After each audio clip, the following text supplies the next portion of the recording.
en años recientes se ha extendido la práctica por parte de personalidades públicas, llámense artistas, políticos, empresarios, de contratar a ciertos individuos para que les diseñen, le pongan en marcha, pongan en ejecución campañas de mejora de imagen pública. Y por lo general se trata de personas que tienen algún tipo de pasado que no les favorece.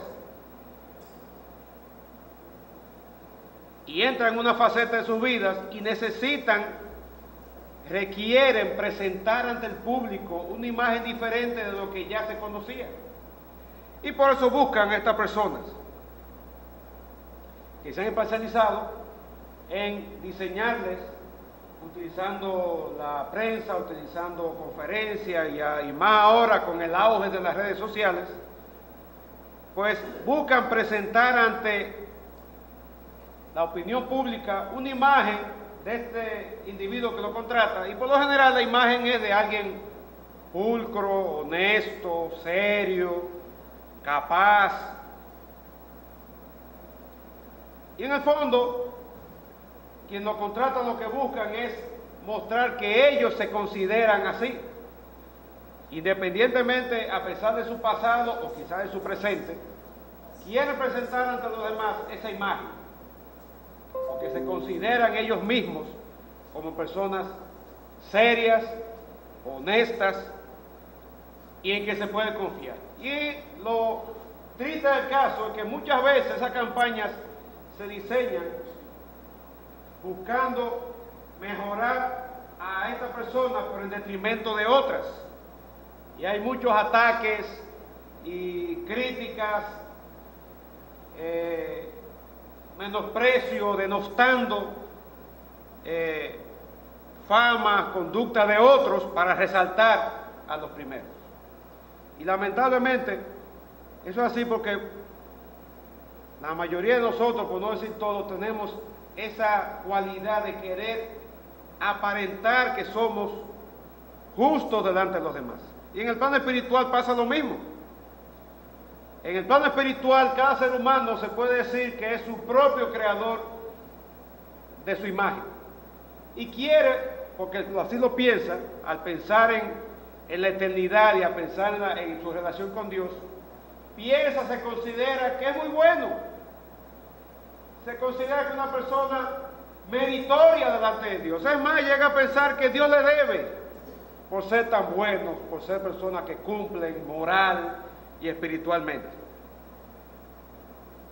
Y como dice que cada cabeza es un mundo, pues cada quien tiene sus argumentos particulares para apoyar su posición. Pero ¿saben qué? A Dios no engañamos. Dios no puede ser burlado, dice en Gálatas capítulo 6. Dios conoce los corazones y las intenciones del corazón. Pero lamentablemente el hombre todavía continúa queriendo alcanzar justicia, alcanzando méritos por sus propios logros, según sus estándares, y no sus estándares de Dios.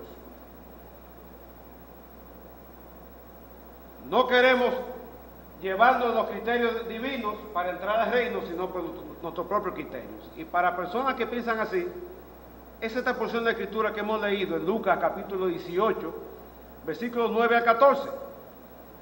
Y yo quiero presentar ante ustedes dos verdades espirituales. Por un lado, que cualquiera que confíe en sí mismo como justo y menosprecia a otros, no es apto delante de Dios para recibir justicia. No lo es. Y por otro lado, solamente cuando tú vienes a Cristo en humildad y arrepentimiento, quitando todo tipo de confianza en ti y en tus obras y depositando solamente en la persona de Cristo, es que tú vas a recibir de parte de Dios misericordia, perdón y justicia. Y esas dos verdades están presentes en ese pasaje, en la famosa parábola del fariseo y el publicano. Tenemos al Señor Jesucristo quizás en la última etapa de su ministerio terrenal. quizás semanas o meses antes de la semana de su pasión y muerte. Dice aquí mismo en Lucas capítulo 9, versículo 51, es un versículo que marca un pivote en toda la narración del Evangelio de Lucas. Hay un antes y un después de ese versículo. Dice allí que cuando se cumplió el tiempo en que él había de ser recibido arriba, o sea, Cristo había de ser recibido arriba, él afirmó su rostro para ir a Jerusalén. Llegó un punto en su ministerio terrenal que Cristo entendió que ya había llegado el momento para iniciar la cuenta regresiva hacia aquello que era la misión para la cual el Padre lo envió. Y él afirmó su rostro para ir a Jerusalén. Más luego dice el capítulo 13, versículo 22. El mismo Lucas registra en el 13, 22 que Jesús pasaba por ciudades y aldeas enseñando y encaminándose a Jerusalén. Él tenía su enfoque puesto en Jerusalén. Su ministerio había llegado meses atrás al tope de la popularidad, pero Jesús no se dejó arrastrar por la tentación de la popularidad. Él sabía que el Padre lo había enviado aquí a la tierra con una misión muy particular para llevar adelante el plan de redención que implicaba la cruz. Y con eso en mente Jesús entonces iba camino a Jerusalén. Y más luego dice el capítulo 17, versículo 11, que Jesús iba, yendo Jesús a Jerusalén, pasaba entre Samaria y Galilea. Y si ustedes ubican un mapa de los tiempos bíblicos de aquel tiempo, Samaria quedaba entre Judea y Galilea. Y Samaria era una región formada por una etnia que era una mezcla de judíos con gentiles. Y el judío puro abominaba, odiaba al samaritano. Y había esa división de la nación, los galileos, Galilea y Judea. Y cuando un judío iba a Galilea, evitaba pasar por Samaria. Y cuando un galileo iba a Judea, evitaba pasar por Samaria. Y daban un rodeo por el lado este del río Jordán, la tierra de Perea, lo que es la moderna Jordania. Y posiblemente el Señor se encontraba en esa región cuando Él dio esta parábola, capítulo 9. Y dice el versículo 20 del capítulo 17, que de nuevo se topó con los fariseos. Y ellos le preguntaron algo con respecto a cuándo vendría el reino de Dios. Pero no es una pregunta sincera, es una pregunta burlona, sarcástica, buscando cómo enchinchar, como decimos, enchinchar a Cristo para que dijera algo para ellos incriminar. No nos meteremos en ese pasaje. Y ahí cabe en capítulo 18, dice el capítulo 18, versículo 1, también les refirió una parábola, que veremos en la próxima ocasión. Y dice el versículo 9, que a uno que también les refirió esta parábola. Y posiblemente Jesús estaba frente al mismo auditorio. Tenía frente a él a los mismos fariseos del capítulo 17, versículo 20. Y a ellos se le va a dirigir esa parábola. Pero va a dirigir la parábola a un grupo muy particular. Y eso introducimos entonces el primer punto de esta predicación. Y el primer punto es que cualquiera que confíe en sí mismo y menosprecia a otros, no es apto, no es digno ante Dios de recibir justicia para salvación. Y dice el versículo 9, ¿cuál es la ocasión o los destinatarios de esta parábola?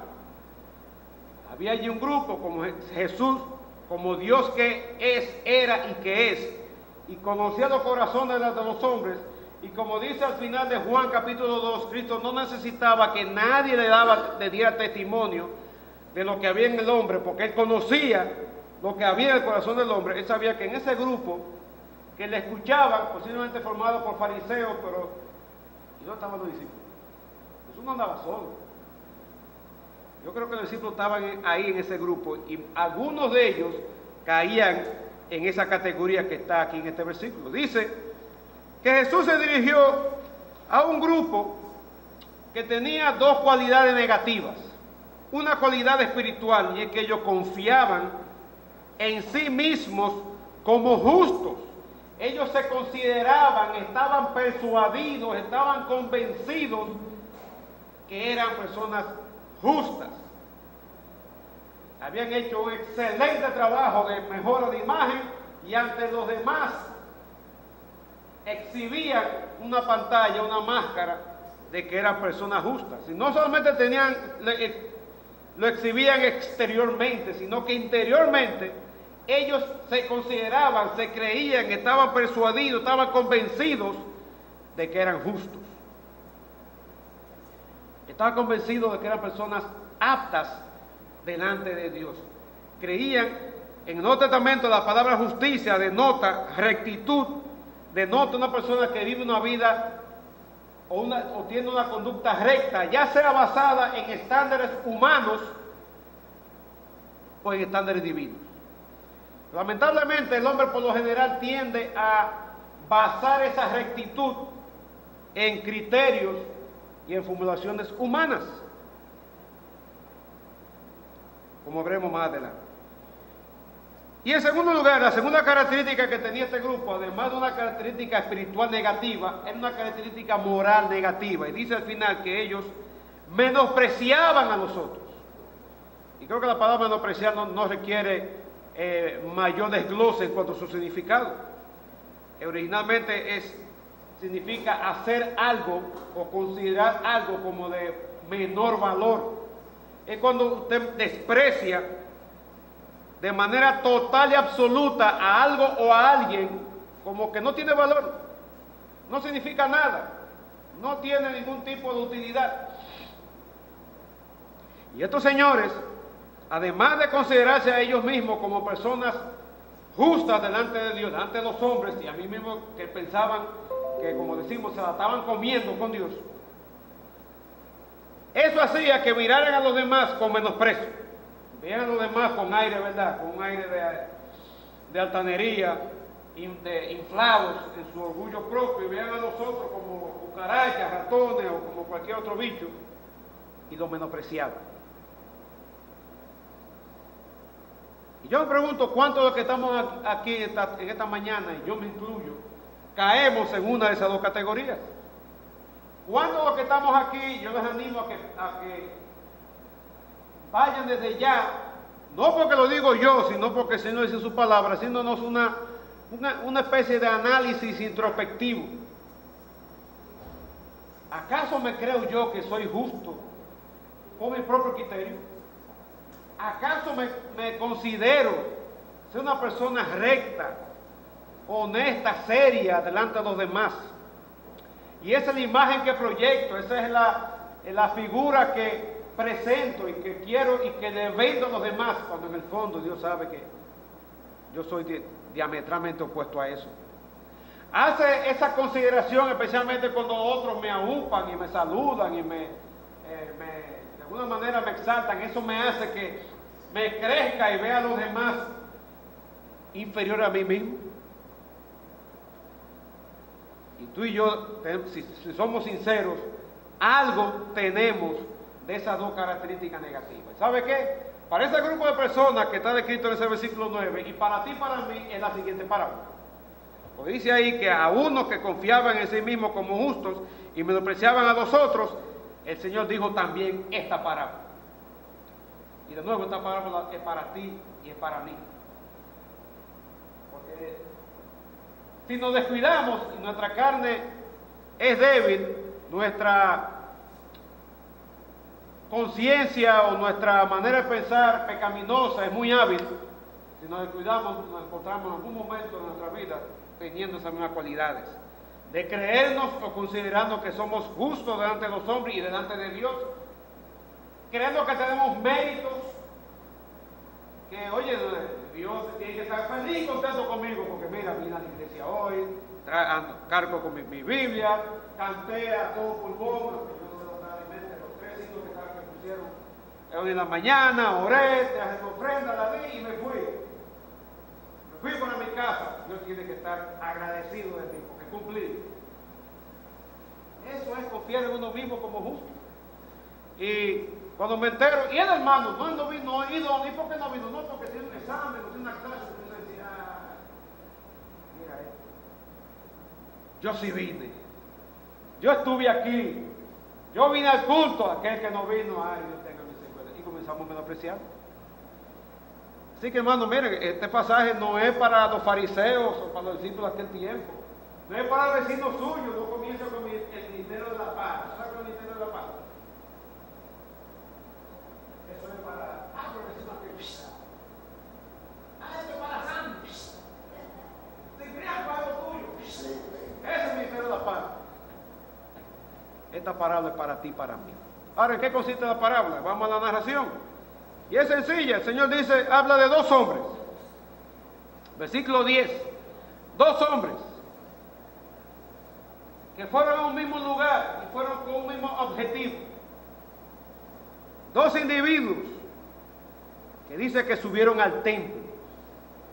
Subieron, da la idea de que venían de localidades cercanas alrededor de Jerusalén y tenían que subir en cuanto a la altitud se refiere, porque la ciudad de Jerusalén quedaba en un altiplano mucho más alto que las poblaciones que la rodean. O subir significa tal vez que la ubicación del templo con respecto a la ciudad de Jerusalén estaba en un lugar alto. Ellos subieron al templo a orar.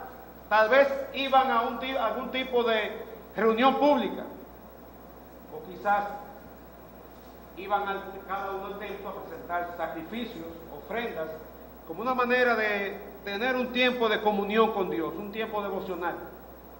Así como muchos de los que estamos presentes, que tal vez esta mañana tuvimos un tiempo devocional, nos presentamos ante Dios, y así como tal vez todos, o quizás ellos en aquella ocasión, tal vez como hoy estamos reunidos en este culto. Subieron al templo. El templo de Jerusalén, si ustedes ven en su Biblia algún mapa, algún plano de los templos de aquellos días, el templo es un edificio que estaba rodeado por tres espacios que estaban cercados. El espacio más exterior le llamaban el atrio de los gentiles. Hasta ahí solamente un no judío podía entrar. De ahí no podía pasar, había letreros que lo prohibían, so pena de muerte. Un gentil, un dominicano, un americano, un español, un ruso, un lo que sea que no fuera judío de nacimiento, no podía pasar de ahí. Hasta ahí llegaba. Luego había un segundo lugar, un segundo patio, que llamaban el atrio de las mujeres. Imagínense por qué llamaban así. Porque hasta ahí llegaban las mujeres. De ahí no podían pasar. Y había un tercer espacio interior, imagínense que son cuadrados concéntricos. Un espacio interior, que es el atrio de los hombres. Ahí entraban todos los hombres, y posiblemente todo individuo estaba en ese lugar. Y luego estaba el edificio en sí, formado por el lugar santo, a donde solamente entraban los sacerdotes. Y según el diseño del tabernáculo de allá en Éxodo, ahí estaban la mesa con para los panes de la proposición, el candelero y el incienso, el altar de incienso. Y luego estaba el lugar santísimo, dividido del lugar santo de una cortina, la famosa cortina que se rasgó en dos de arriba abajo cuando Cristo murió, donde solamente podía entrar el sumo sacerdote una vez al año, en el Yom Kippur, el día de expiación, que el Yom Kippur es como a finales de septiembre, principio de octubre, si mal no recuerdo. Bueno, estos dos individuos posiblemente subieron al templo y se encontraron estaban en el atrio de los hombres, quizás de nuevo participando en algún tipo de reunión pública, de adoración, o quizás presentando cada uno algún tipo de ofrenda, algún tipo de sacrificio, teniendo un tiempo de comunión con Dios. Luego dice el versículo 10 que da la denominación de cada individuo. Por un lado, uno de ellos era un fariseo. El fariseo, este hombre pertenecía a una secta judía legalista, que era la minoría. Leí a alguien por ahí que dice que en aquellos tiempos habían de 6.000 a 8.000 fariseos. Los fariseos era el grupo religioso más popular de esos días. Era el grupo religioso al cual cualquier judío piadoso aspiraba a pertenecer. Su origen se remonta a los tiempos de los macabeos, en el siglo, más o menos el siglo II antes de Cristo, durante la ocupación seleúcida. Los seleúcidas estaban al norte, en lo que es la moderna Siria. Ellos ocuparon el área de Judea Y un rey de ellos, llamado Antíoco Epífanes, él hizo barbaridades con el pueblo de Israel. Prohibió, él buscaba helenizar, o sea, transportar la cultura griega a la cultura judía, eliminar todo lo que fuera vestigio de cultura judía e implantar la cultura griega. Y él enfrentó oposición por parte de judíos piadosos, amantes de la ley. El tipo incluso llegó a profanar el templo y sacrificar un cerdo dentro del templo. Y eso levantó el movimiento de los macabeos, que quizás ustedes han escuchado de los macabeos. El movimiento comenzó un sacerdote llamado Simón Macabeo y lo siguieron sus hijos. El más famoso fue un tal Judas Macabeo. Y él fue el que logró expulsar a los seleúcidas, y de ese grupo de hombres expulsar a los seleúcidas de Jerusalén y territorio judío con ayuda de los romanos, que ya estaban comenzando que estaban surgiendo como potencia en toda la cuenca del Mediterráneo. Y los fariseos vinieron de ese grupo, que eran personas celosos de la ley, amantes de la palabra de Dios. Con el tiempo, 2 siglos, ellos comenzaron a degenerar en un grupo legalista, apegado a la ley a muerte, pero no a la ley verdadera, sino que ellos tomaron muchos principios de la ley mosaica, la ley de Moisés, y le agregaron, hicieron ramificaciones y tenían un montón de leyes. En algún sitio leí que eran como más de 900 y pico de leyes, que ellos se le imponían al pueblo. Y Cristo los acusó de que ellos buscaban un prosélito, buscaban cielo, tierra y mar, un prosélito, lo hacían sus discípulos, lo cargaban con todos esos mandamientos, pero ellos mismos un dedo para cumplir el primero de los mismos. Pero aún así, tenían una imagen ante el pueblo de que eran la esencia de la piedad, eran, ¿verdad?, el ejemplo a seguir, el paradigma a seguir. Y algunos fariseos se convirtieron al Señor. De hecho, el más famoso fariseo que se convirtió fue el apóstol Pablo. Sin embargo, Cristo tuvo fuerte controversia con ellos, como esa que está en el capítulo 17, versículo 20. De modo que tenemos, por un lado, a un hombre que está en un extremo del espectro social y religioso esos días, y luego Jesús presenta a otro personaje que está en el otro extremo del espectro social religioso, y es un publicano. ¿Quién eran los publicanos? Bueno, los publicanos, yo lo he dicho en otras ocasiones, eran los representantes de la Dirección General de Impuestos Internos de esos días, la DGII. Eran los cobradores de impuestos de aquellos días. Y usted dirá, bueno, está bien, pero, ok, ¿qué tiene de malo eso? Bueno, que ellos cobraban impuestos a los judíos para dárselo al yanqui romano opresor. Y a nadie le gusta eso. Que le quite de su bolsillo el dinero, ¿verdad?, que se paga de su declaración de impuestos que usted hace anual, si usted la hace, o de los impuestos que le retiene su empleador, para dárselo a una nación extranjera que no tiene oprimido. Y por eso eran odiados, eran abominados, eran despreciados por la inmensa mayoría de los judíos. Eran acusados de ladrones, y lo eran, porque los romanos decían, mira, yo quiero que tú me cobres 10, a mí no me importa lo que tú cobres, tú no me 10, haz lo que tú quieras. Eso le daba licencia a los publicanos para que cobraran lo que le daba la gana, y tenían, ¿verdad?, al pueblo suyo, al pueblo, ¿verdad?, engañado, y como lo había mandado, el opresor romano decía que había que cobrar impuestos, ellos cobraban lo que quisieran, aumentaban, abultaban, y dividían lo que cobraban en 2 partes, la parte que le daban a los romanos y la parte que ellos embolsillaban. Entonces por eso eran odiados, ¿no? Póngase usted en lugar de cualquier judío de aquellos días. Usted le caería bien un individuo así, usted lo quería como vecino. Y desde el punto de vista religioso, por el contacto que ellos tenían con romanos que eran gentiles, eran considerados personas impuras.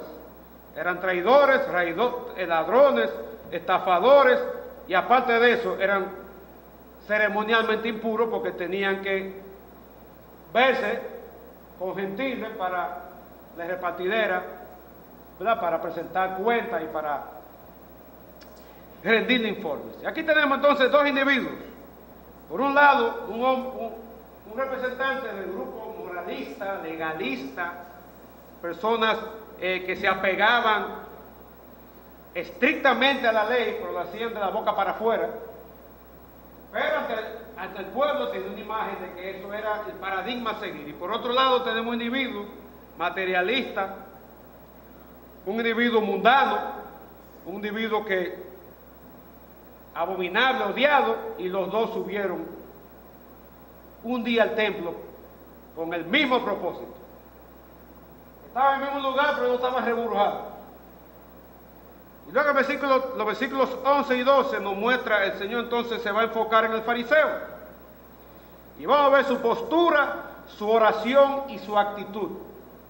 Dice que el fariseo, puesto en pie, y es interesante esa palabra, porque al parecer el individuo se paró en medio del grupo, para que todos lo vieran. Era fariseo, todos los que estaban por ahí sabían que era fariseo, quizás por la ropa, tal vez lo conocían de nombre, lo conocían de referencia, y él se paró, se puso en pie de tal manera que todos podían verlo. Él iba a hacer un espectáculo de piedad. Y dice que él oraba consigo mismo. Aunque él fue a orar, pero él fue a hablar con él mismo. Él no fue a hablar con Dios. Yo no sé cuántas veces ustedes se han arrodillado a orar, o han cerrado los ojos para orar, pero se han encontrado hablando con usted mismo, no hablando con Dios. ¿A usted le ha pasado eso alguna vez? Aquí tenemos un individuo que fue a orar al templo, pero se encontró no hablando con Dios, hablando con él mismo. Su postura era, quizás el pasaje no lo dice, tal vez estaba con los brazos abiertos, mirando arriba, con una postura, tal vez se arrodilló, con los brazos abiertos, como mirando al cielo, pero no está hablando con Dios, está hablando con él mismo. Oraba a sí mismo. ¿Y qué decía? Bueno, decía Dios, se dirigía a Dios. Pero con la boca para afuera cualquiera puede dirigirse a Dios. Lo grande está que en su corazón realmente esté hablando con Dios. Y Dios lo sabe. ¿Y qué dice? Dice, te doy gracias. Oye, por ahí comenzó bien, ¿verdad? Te doy gracias. Vino mañana en la lectura devocional con mi esposa, leímos un pasaje de Colosenses capítulo 3. Yo no me doy cuenta que el versículo 15 al versículo 17, 3 veces repite la idea de dar gracias a Dios. Y hay muchas cosas por qué dar gracias a Dios. También hay en el devocional de que a propósito de la acción de gracias, hay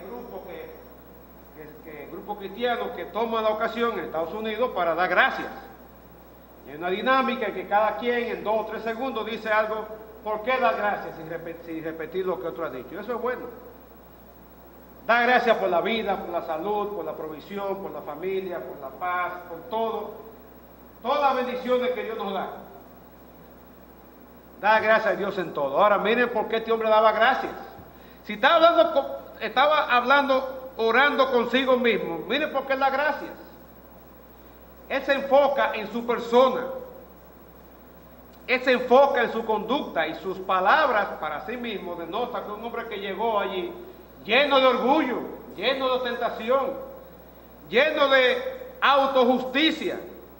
Porque ¿cómo ora? Señor, Dios, te doy gracias porque no soy como los demás hombres. ¡Wow! ¡Qué cachazo tiene! Te doy gracias porque no soy como todos los que están aquí presentes, quizás con los ojos cerrados, pero en su mente figurándose todo lo que nos rodeamos. Gracias porque no soy como los que están aquí. Señor, gracias porque yo soy como aquel que está allí, que es un ladronazo, porque lo dice.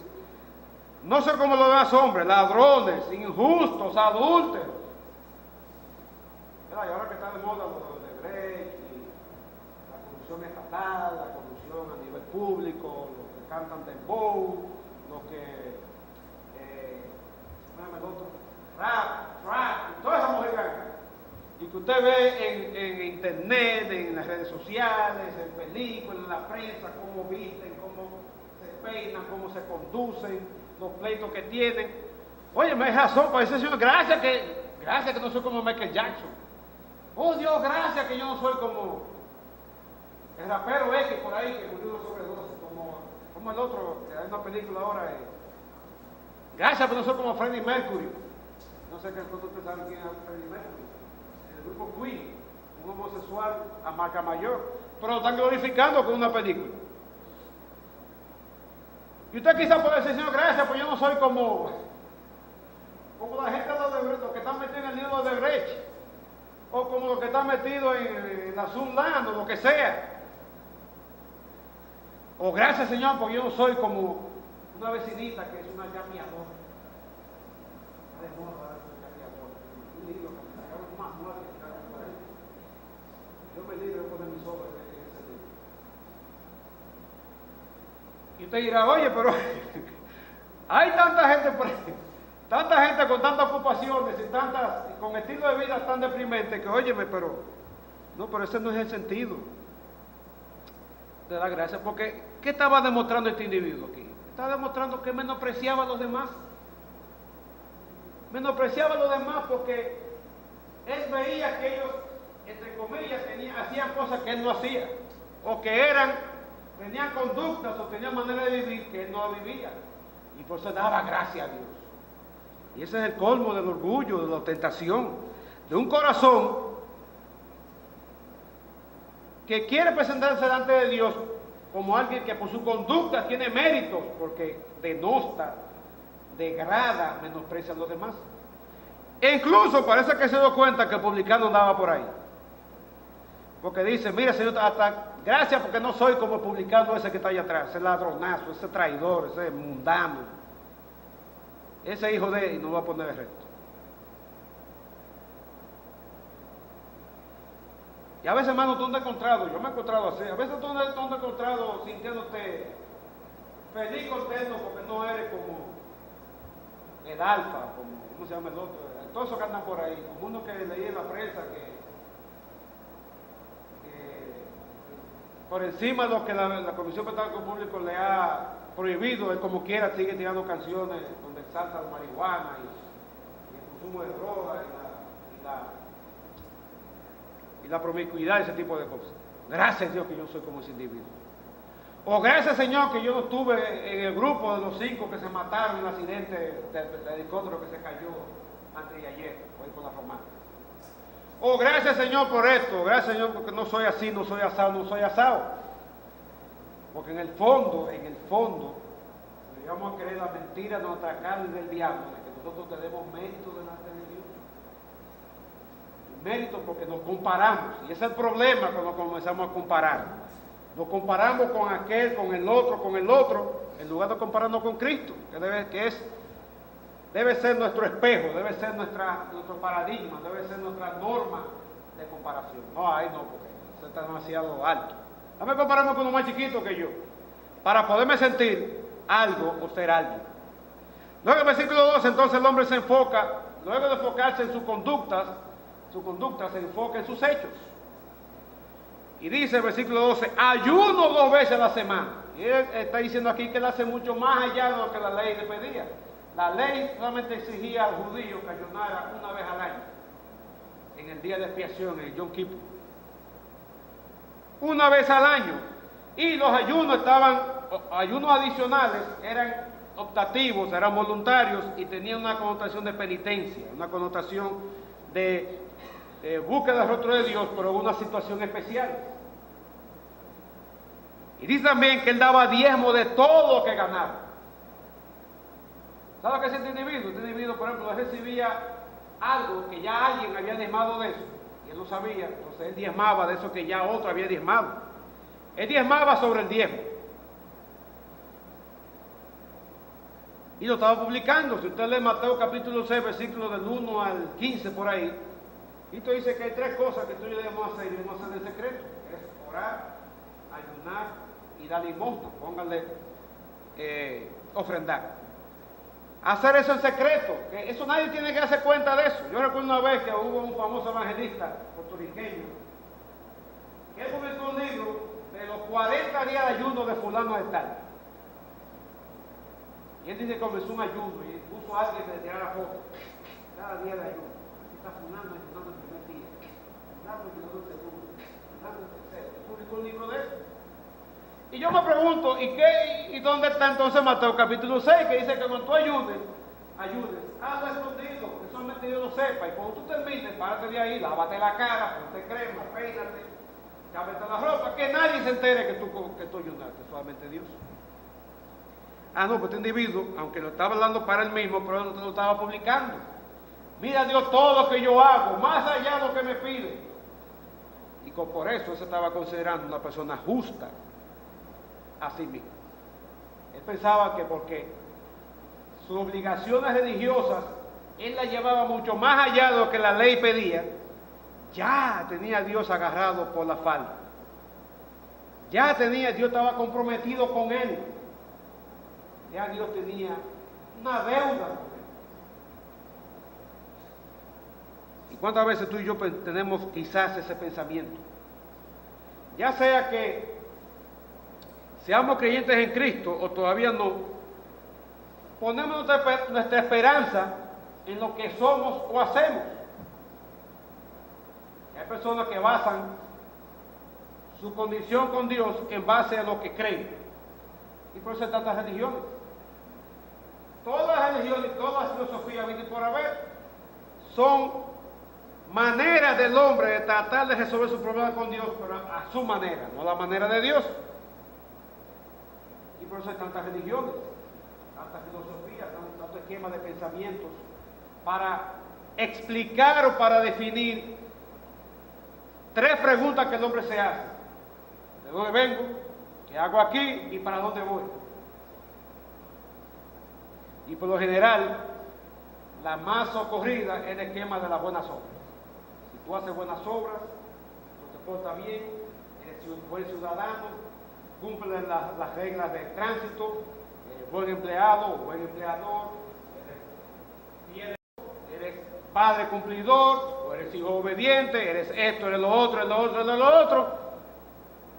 Oye, cuando tú llegas al cielo tienes que tomarte en cuenta, no te puedes devolver, porque tú llenaste todo un currículum y tienes un pedigrí, tienes toda una hoja de vida que merece que te reciban en el cielo. Eso pensaba este individuo. Y eso, eso es lo que piensa la mayoría de las personas. Y lo hacen al mismo tiempo, comparándose con otros que lo ven que son peores que el barrendero, o al podiocero, o al que pide por la calle, o al borrachito, o al drogadicto del barrio, o al loco. Ay, el pobre loco del pedazo. Yo estoy mejor que esos. Por tanto, nos consideramos que somos justos delante de Dios. Pero vamos a ver qué piensa Dios con respecto a personas así. Y luego pasamos entonces, versículo 13, publicando. Ya vimos la postura, la oración y la actitud del fariseo.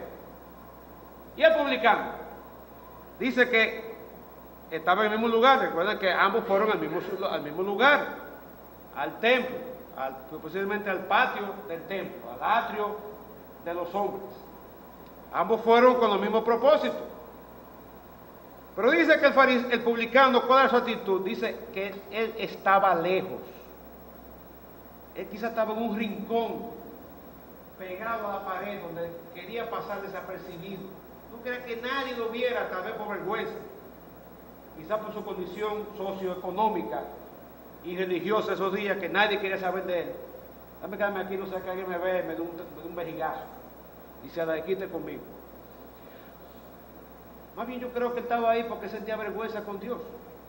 El hecho que estaba lejos, dice luego que él no quería ni aún alzar los ojos al cielo.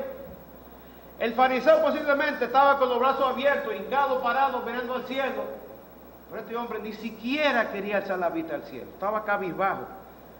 Había un peso que le impedía aún simbólicamente mirar al cielo, simbólicamente buscando la presencia de Dios. Y eso denota un individuo que estaba cargado de culpa, cargado de convicción. Un hombre que estaba hastiado por el tipo de vida que estaba viviendo, sabiendo que estaba viviendo no solamente traición para su patria, no solamente en inmundicia ceremonial por su contacto con los gentiles, sino porque sabía que su corazón estaba muy lejos de Dios. Así como estaba lejos, dice ahí, estando lejos, él sabía que su vida, su corazón, toda su conducta estaba muy lejos de cumplir los estándares de Dios. Por tanto, no podía levantar la vista. ¿Usted recuerda cuando un niño, usted llamaba, su papá lo llamaba, ven acá, ¿qué hiciste? Y usted venía, ¿por qué tú le rompiste? Usted sabía levantar la vista. Por la vergüenza. Porque sabía lo que había hecho. Porque se sentía culpable. Este individuo se sentía culpable delante de Dios. Y no iba a hacer ningún tipo de exhibición. Él dice además que él se golpeaba el pecho. Claro, no es porque pasó un terremoto, ¿verdad? Y comenzó se golpeaba el pecho en señal de compungimiento, de tristeza, de dolor por su pecado. Y él oró y se dirigió al mismo Dios a quien se dirigió el fariseo. Sin embargo, mientras que el fariseo dice que hablaba con él mismo, Dios no recibió esa oración del fariseo. Sin embargo, el publicano oró y se dirigió directamente a la persona de Dios. Y solamente dijo dos cosas. Por un lado, le pidió algo, que ahí en la versión Reina Valera dice, sé propicio a mí. En otra versión dice, Señor, quita tu ira de mí. O Señor, aplaca tu ira de mí. Esa es la idea de la palabra propiciar. Ese término es la base de la doctrina bíblica de la propiciación, de la justificación o de la propiciación. Y la idea es un Dios airado contigo y conmigo por nuestro pecado. No hay nada que tú y yo podamos hacer para aplacar la ira de Dios. Nada. Dice, si mal no recuerdo, en el Salmo 7, que Dios está airado contra el impío todo el tiempo. Nosotros nos salvamos porque la manera de actuar de Dios no es como la nuestra. Dios no derrama su ira mandando un rayo y centella sobre un grupo, como aquel sobre el cual le cayó cuando Elías oró. Si yo soy profeta de Dios, que caiga rayo del cielo y fulminó a dos grupos de soldados que fueron a buscar a Elías. Pero ya Dios no actúa así. Dios en su paciencia, dice Romanos capítulo 2, en su paciencia Él es longánimo, o sea, Él extiende su paciencia, su misericordia, esperando que tú y yo nos arrepintamos. Pero un día, tarde o temprano, su ira va a caer sobre ti y sobre mí. Y este hombre que estaba consciente de eso, y cuando él dice, sé propicio a mí, la idea es, Dios, ten misericordia de mí. Dios, ten compasión, ten piedad, no derrame toda tu ira sobre mí en este momento, porque no me la merezco. Él reconocía que era merecedor de lo peor por parte de Dios. Y en segundo lugar dice, se llama a sí mismo pecador. Este hombre no se enfocó en su persona, como hizo el publicano, el fariseo, ¿verdad? Él no le sacó todo un dossier de logros para presentárselo a Dios. Él simplemente dijo, Señor, yo soy pecador, yo no merezco nada. Yo estoy sucio delante de ti. Por tanto, te suplico, oh Dios, que tenga compasión de mí. Sé propicio a mí. Y aunque la doctrina de la propiciación es una doctrina muy interesante, que yo no voy a abundar en ello, pero la idea es que hay muchos pasajes, en Romanos 3 habla de propiciación, 1 Juan capítulo 3, el 2 dice que tenemos un abogado delante del Padre que es Cristo, quien es propiciación por nuestro pecado y por todo el mundo. Cristo es la propiciación y es el propiciador. En Cristo, con su muerte en la cruz, la justicia y la santidad de Dios, manchada por tu pecado y por mi pecado, la justicia y la santidad de Dios fueron vindicadas por Cristo en la cruz. De tal manera que ya tú y yo no tenemos por qué recibir todo el peso de la ira de Dios, ya Cristo lo llevó. Y este hombre oraba, Dios, ten misericordia, ten piedad de mí, quita de mí tu ira, aplaca tu ira de mí. Y sabes, esa es una oración que tú y yo deberíamos hacer constantemente, seamos o no cristianos. Y aunque es cierto que ya que estamos en Cristo, dice Romanos capítulo 8, que ninguna condenación hay para los que están en Cristo Jesús. Pero eso no es una garantía ni una licencia para que entonces pequemos y vivamos a nuestras anchas. Todo lo contrario, eso es lo que debe motivarnos a vivir cada vez más en santidad, en fidelidad y comunión a Dios. Pero para los que no tienen a Cristo como el Señor y Salvador y todavía se siguen confiando en su propia justicia o se creen a sí mismos justos, esa es la oración que tú debes hacer.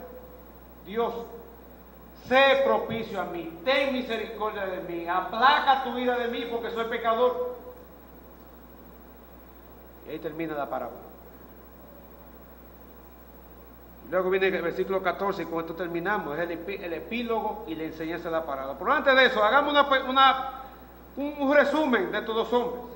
El fariseo, por un lado, ya dijimos que hablaba consigo mismo, di que oraba a Dios, pero esa oración no pasaba, no salía de su mente, porque él hablaba con él mismo.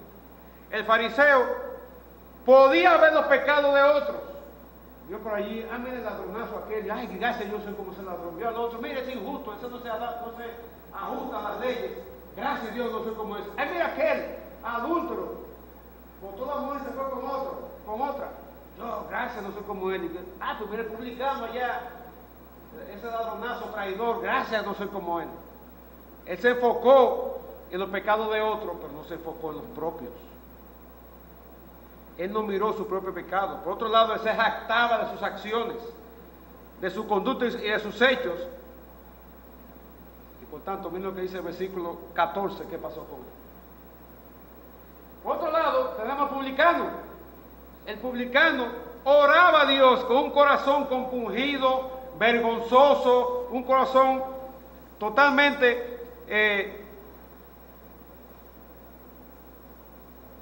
convencido de su maldad y su pecado. Y Dios escuchó su oración. Él se concentró en sus necesidades, se admitió con franqueza su condición. Y por eso su oración, sé propicio a mí, ten misericordia de mí, aplaca tu ira de mí. Él no se jactaba de su estilo de vida, no se jactaba de sus logros, sino que derramó a Dios su corazón en oración y súplica. ¿Y cuál fue el resultado? Versículo 14. Y ese es el epílogo, la enseñanza de la parábola. Dice que Cristo dice, os digo, una declaración autoritativa, yo os digo, Jesús que conoce los corazones, Jesús que sabe lo que hay en tu interior y conoce las intenciones de tu corazón y el mío, Él dijo que ese, el publicano, por su actitud, por su oración, por su corazón compungido y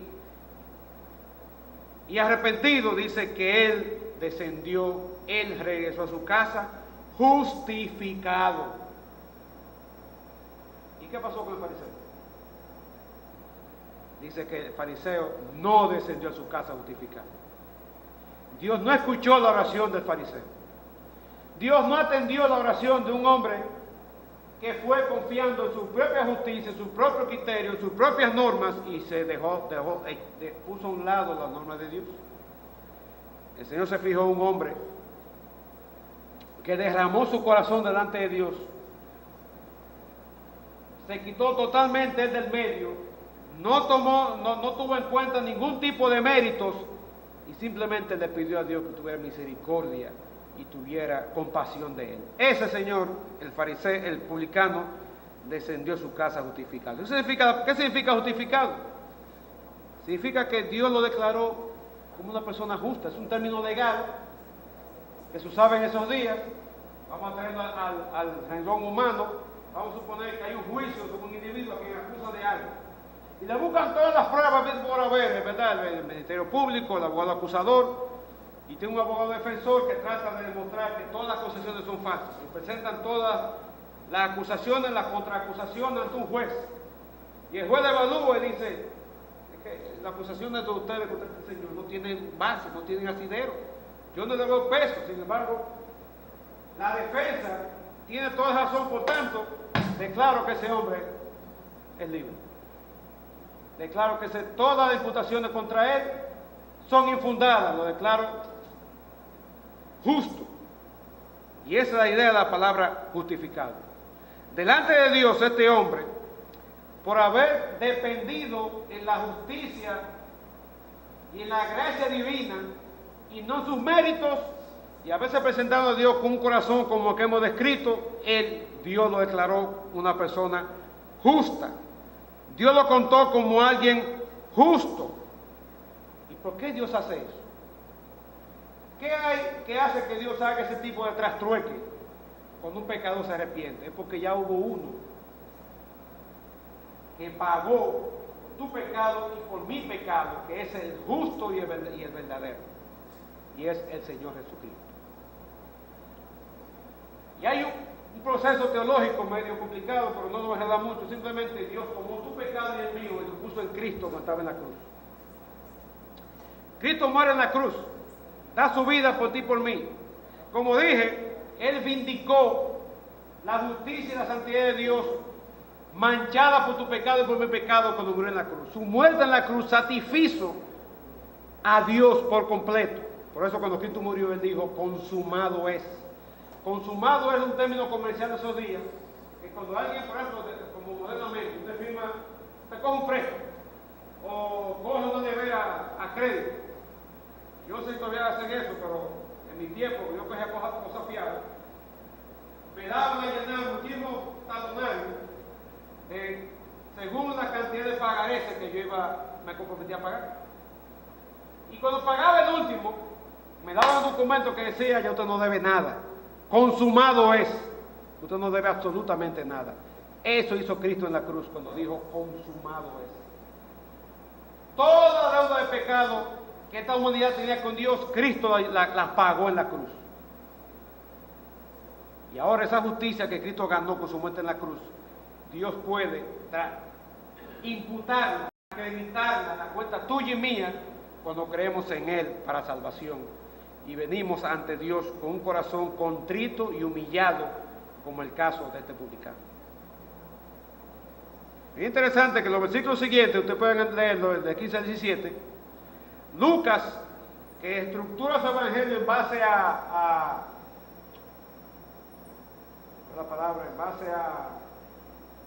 temas que quiere desarrollar. Es interesante que Lucas pone inmediatamente después de esto, cuando Cristo recibe a los niños. Y el Señor resalta la condición de humildad de un niño. ¿Saben qué? El publicano creyó en Dios como un niño.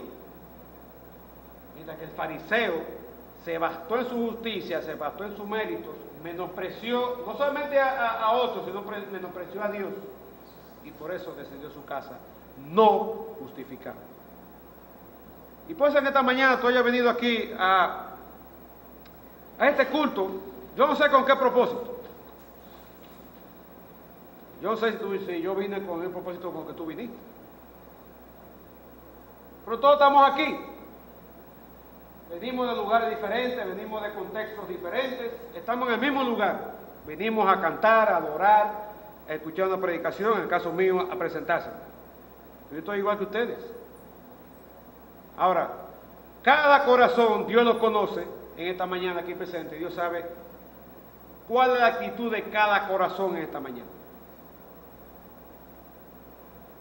Dios sabe si tú estás confiando en tus méritos, si tú estás confiando o dependiendo en tu propio criterio, si tú estás creyendo justo delante de Él y crees que por eso Dios te va a recibir. Y la palabra te dice, no yo, Dios te dice por medio de esta parábola que eso, si tú sales por esa puerta, igual como entraste, eso no te justifica delante de Dios. Por otro lado, si como publicano, tú reconoces tu condición de pecador, tú reconoces que tú no tienes ningún mérito delante de Dios, y confías en los méritos de Cristo clavado en la cruz, y que su muerte, su sangre derramada, su vida entregada, eso satisfizo totalmente la ira de Dios. Y eso se puede aplicar, Dios la quiere aplicar a ti, solamente es posible si tú crees, si tú te depositas, si tú descansas en la obra de Cristo para salvación. Y vamos a orar. Y allí con los ojos cerrados, te pido por favor que incline tu rostro. Y allí habla con Dios. Él sí conoce tu corazón. En su soberanía te trajo esta mañana para escuchar su palabra. Y yo te me dirijo, en el nombre del Señor me dirijo a ti, que está presente y que todavía no has entregado tu vida a Cristo para salvación. Yo te pregunto, ¿en qué tú te sigues confiando?